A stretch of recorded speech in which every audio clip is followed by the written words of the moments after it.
હા, તો શનિવાર એટલે હનુમાનજીનો દિવસ, હનુમાન ચાલીસા. બરાબર છે, કાકીએ જે બીજી ચોપાઈ કીધી.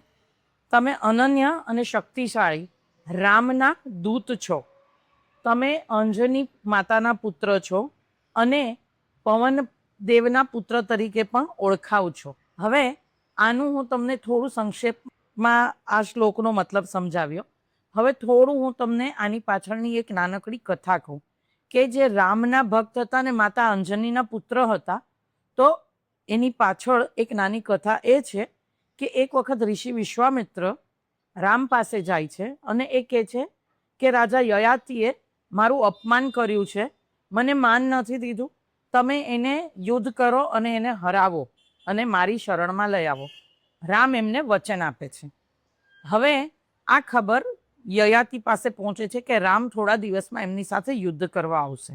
યયાતિ ખૂબ જ ડરી જાય છે અને એમની પત્ની અને બાળકની સાથે રાજા રામને મળવા જવાનું વિચારે છે અને એ રાજ્યથી નીકળે છે કે હું રામ ભક્ત છું, મેં એવો કયો ગુનો કર્યો કે રામ મને મારવા આવે છે યા મારી હારે યુદ્ધ કરવા આવે છે. ત્યારે રસ્તામાં નારદ મુનિ એમને મળે છે અને એમને કહે છે કે તમે માતા અંજની પાસે જાઓ, કેમ કે રામ તો એમના વચનના પાક્કા છે. એમણે વિશ્વામિત્ર ઋષિને વચન આપી દીધું છે એટલે એ વચન નહીં તોડે. એટલે યયાતિ અંજની પુત્ર માતા પાસે જાય છે. માતા અંજનીને કહે છે કે માં, મારી રક્ષા કરવાનું તમે મને વચન આપો, મારી રક્ષા કરો કરીને. એટલે માતા અંજની વચન આપી દે છે કે મારો પુત્ર હનુમાન તમારી રક્ષા કરશે. અને પછી એમને જાણ થાય છે કે રક્ષા તો રામ સામે કરવાની છે. એટલે કે છે હવે એ કેવી રીતે થાય? હનુમાનજી કે મેં મારી માતાને વચન આપી દીધું છે, મારે તો વચન પાળવું પડશે. અને રામ ભગવાનની સામે જાય છે, રામ ભગવાનને વિનંતી કરે છે કે તમે યયાતિને માફ કરો, મેં મારી માતાને વચન આપ્યું છે કે હું એમની રક્ષા કરીશ.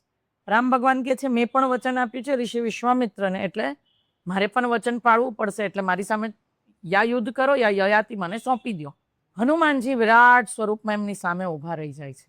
તો રામ ભગવાન કહે છે કે તું મને તારી શક્તિ બતાડીને ડરાવે છે? તો કે પ્રભુ, હું તમારો ભક્ત છું, હું બસ તમારી સામે ખાલી ઊભો છું, મારી પાછળ યયાતિને છુપાડીને. રામ ભગવાન એની ઉપર બાણ ચલાવે છે. હનુમાનજી ખાલી બાણથી બચે છે, સામે કોઈ પ્રહાર નથી કરતા. એટલે પ્રભુ રામ બી ખુશ થાય છે. વિશ્વામિત્ર ઋષિ અને દેવો ત્યાં આવે છે અને કહે છે તમારી રામ ભક્તિથી અમે ખુશ થયા, તમને અમે આ વચનથી મુક્ત કરીએ છીએ. અને રામ ભગવાન પણ કહે છે એમને કે મારો સૌથી મહાન ભક્ત એટલે હનુમાન જ. સમજ્યા?